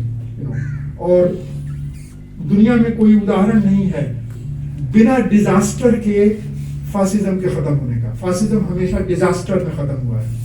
क्या हमारे यहाँ भी यही होगा? किसी डिजास्टर से ही फासिज्म खत्म होगा या समय से पहले हम चेतेंगे और इलेक्टोरली फासिज्म को हराएंगे? हमें ये सोचना चाहिए कि हमें इलेक्टोरली फासिज्म को हराना चाहिए। दूसरे ढंग से लड़ाना पड़े तो उसकी प्राइस बहुत बड़ी होगी और हिंदुस्तान उस प्राइस के लिए तैयार नहीं है। हिंदुस्तान जर्मनी नहीं है, हिंदुस्तान वर्ल्ड वॉर नहीं लड़ सकता, हिंदुस्तान बर्बाद हो जाएगा। उस बर्बाद होने के किनारे पर हम खड़े हैं और बचाव उस इलेक्शन से है जिस इलेक्शन को हम लेफ्टिस्ट नकारते रहे हैं या रेडिकल लेफ्टिस्ट हम में से जो रहा है, एमएल वाले जो रहे हैं, हम लोग नकारते रहे हैं और मुकाम यहाँ पर आ गया है। तो मॉडर्निटी को क्राइटेरिया बनाइए, इलेक्शन के जरिए फासिज्म को हराने की तैयारी कीजिए। हम नहीं हरा सकते, इसलिए जो हरा सकता है उसकी मदद पहुंचाइए, गड़े मुर्दे मत उखाड़िए और इनको हराने पर एक मुश्त वो कीजिए। आखिरी बात से मैं खत्म करूंगा। इसका सीधा नतीजा तत्काल लोग ये निकालते हैं कि हम इलेक्टोरल एक्टिविस्ट हो जाए, सारा लेफ्ट जो है इलेक्टोरल एक्टिविस्ट हो जाए। ये भी ठीक नहीं है, ये सही नहीं है। इलेक्टोरल एक्टिविस्ट होना ठीक है, लेकिन वो हमारे काम का छोटा हिस्सा है। अगर लेफ्ट के इलेक्टोरल एक्टिविस्ट होने की वजह से फासिज्म को हराया जा सकता तो लेफ्ट ही हरा देता, लेकिन लेफ्ट नहीं हरा सकता इलेक्टोरली। तो लेफ्ट को एक पॉलिटिकल माहौल बनाने में रोल प्ले करना है। पॉलिटिकल क्लाइमेट चेंज की जरूरत है और वो जिस दिन इलेक्शन आएगा उस दिन इलेक्टोरली भी लड़ लेंगे, लेकिन इलेक्टोरली हमारा वेट बहुत थोड़ा है। लेफ्ट का वेट बहुत मामूली है इलेक्टोरली। जितना वेट है उतना लगाएंगे, लेकिन ये जानते हुए कि हमारा वेट बहुत थोड़ा है। लेकिन पॉलिटिकल क्लाइमेट बदलने में हमारा रोल बहुत बड़ा हो सकता है। पॉलिटिकल क्लाइमेट बदलने का मतलब ये कि आप पॉलिटिकल भाषा बदल दें, आप नेटवर्क कायम करें, आप इंटेलेक्चुअल्स जो है, हम लोग बीच बीच में आते हैं ना, दोनों स्टूल के बीच में गिरते हैं, ना इंटेलेक्चुअल हो पाते हैं ना पूरी तरह एक्टिविस्ट हो पाते हैं, लेकिन हम कन्वेयर बेल्ट तो हो सकते हैं ना। अगर आप इंटेलेक्चुअल्स को भरोसा दें, कोई बड़े बड़े इंटेलेक्चुअल देश के पैमाने पर 100 एक मुश्त आवाज में बोलने लगे, उनको हिम्मत नहीं है बोलने की, बड़े बड़े पॉलिटिशियंस को हिम्मत नहीं है बोलने की, तो इंटेलेक्चुअल्स को क्यों दोष देते हैं? कोई साइंटिस्ट कैसे बोलेगा, कोई प्रोफेसर कैसे बोलेगा, कोई हिस्टोरियन कैसे बोलेगा? तो लेकिन अगर वो आप पीछे से जाकर आप नेटवर्क पैदा करते हैं इंटेलेक्चुअल्स का, पब्लिक इंटेलेक्चुअल्स का, प्रोफेसर्स और हिस्टोरियंस का और साइंटिस्ट का और डॉक्टर्स का और दूसरे प्रोफेशनल्स का उसमें, और उनको भरोसा बनता है कि एक्टिविस्ट की एक बड़ी फौज पीछे तैयार खड़ी हो सकती है, उनको बोलने का हौसला आ सकता है, तो आप देखेंगे कि पॉलिटिकल माहौल बदलेगा। हम एक उदाहरण दे रहे हैं, हम कोई स्ट्रेटेजी नहीं दे रहे हैं कि आप ये करिए और वो मत करिए, वो आपका काम है तय करना कि किस जगह पर आप हैं, किस शहर में हैं, किस राज्य में हैं, आप क्या कर सकते हैं। डिटेल्स मैं क्या जानता हूँ पंजाब का डिटेल और पंजाब के हालात और कौन पंजाब में इंटेलेक्चुअल है और कौन एक्टिविस्ट है, मुझे क्या पता, वो आपको पता है। लेकिन जोर सिर्फ इलेक्टोरल कैलकुलेशन पर मत डालिए, जोर political climate, political ideological climate बदलने पर डालिए। और उसके लिए जिसको आप एलीट कह के खारिज कर देते रहे हैं, जिसको कहते हैं कह रहे ये प्रोफेसर आराम से 2 लाख की सैलरी पाता है और प्रीच करता है, सुनता नहीं है, जिसको आप एलीट कह के खारिज कर देते हैं, हो सकता है उसके दरवाजे पर आपको जाना पड़े, उस साइंटिस्ट के दरवाजे पर जाना पड़े, उस हिस्टोरियन के दरवाजे पर जाना पड़े, और तब ये माहौल क्रिएट करें। हम एक काम का उदाहरण दे रहे हैं, तब ये माहौल उसका बहुत बड़ा असर पड़ेगा। कुछ लोगों ने अवार्ड वापसी चला दी, उनको अवार्ड मिला हुआ था, तो जब ये लिंचिंग शुरू हुई 2014-15 में, तो कुछ साहित्यकारों ने अवार्ड वापस कर दिया, बहुत बड़ा असर पड़ा उसका। हम लेफ्ट के लोग एलीट कह करके जिनको खारिज कर देते हैं, जिनको एंटागनाइज कर देते हैं, उनसे काम लेना हमें सीखना पड़ेगा। उनके बिना माहौल नहीं बनेगा। हमारी छोटी छोटी आंदोलनों से माहौल है, और छोटे क्या बड़े आंदोलनों से, किसान आंदोलन इतना बड़ा आंदोलन रेयर है।